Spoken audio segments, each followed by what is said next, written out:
Allahumma sholli wa sallim sayyidina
silaturahmi neng Kedung Sari.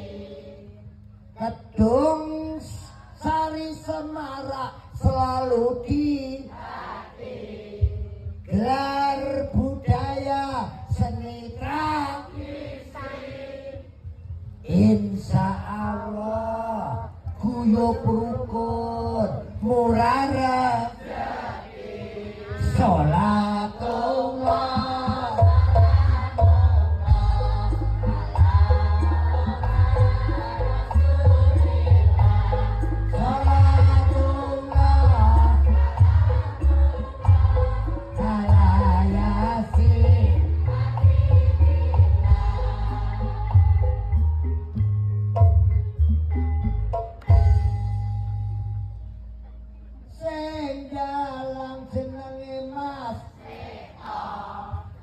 wong Kedung Sari sregep dedung sregep dedung insya Allah umure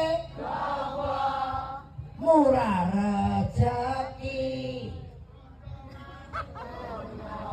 murah rezeki sehat jiwa lan sholatullah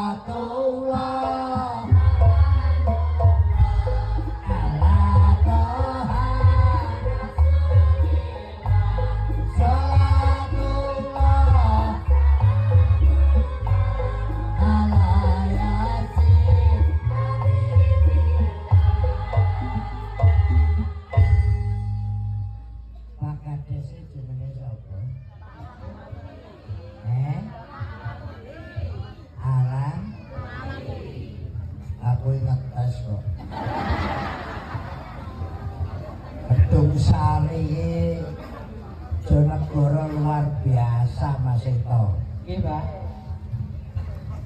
Desa Kedung Sari berbobot. Lurahe gedine sakmono. Berbobot. Kayak nggih ya lungguh-lungguh. Nah, muyuh-muyuh. Ganggu wong ngomong. Pokoknya ra dijengkeri ra roh.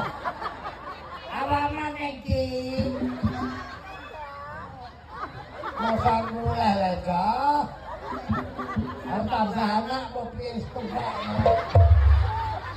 Lha iku jeneng. Musuh semua.